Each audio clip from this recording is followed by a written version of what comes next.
Good evening, group. I wanted to share some of my thoughts about what I'd like to do as a professional social worker after graduation. Initially, I wanted to be working on more of a micro level, doing direct service with clients and helping to build different bases of knowledge with them, mostly regarding public health, reproductive health, things like that. But the more I get into this work, the more I really enjoy the macro level of practice, advocating for policy, designing programs, designing curriculum, and advocating for change in the way that things are done. I would hope to work within the government. I think that that is something that I would enjoy doing. I currently am working in a government role, and I have been really enjoying learning the practice of how things are implemented program wise, how policy is enacted and put into place. So I'm enjoying learning that role.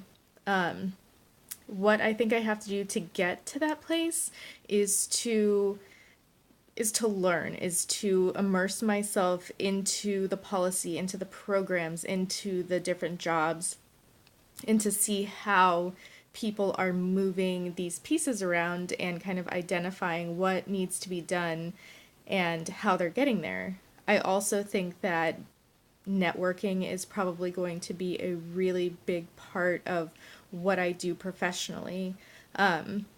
Figuring out who's working in these places to get ideas heard, who is meeting with people who are implementing policy and change.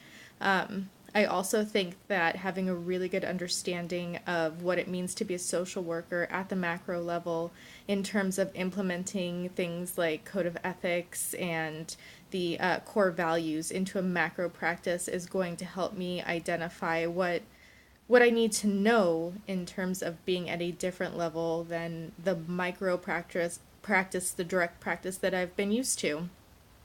Um, I I think that also talking to other professional social workers who have been down the same lines as that I'm hoping to go will help. That kind of goes along with networking, but I think that being able to go back and to have that guidance and to have the supervision and being able to build a professional network and knowledge is going to be something that I need to learn. So to kind of wrap up, I would definitely like to be working at the macro level, advocating for policy and change, designing curriculum for reproductive health. I I feel that because it isn't something that I've seen widely done in the state of Arizona, that it might be something that I get to pioneer and kind of work to establish what that looks like, and I'm really excited. Thank you guys.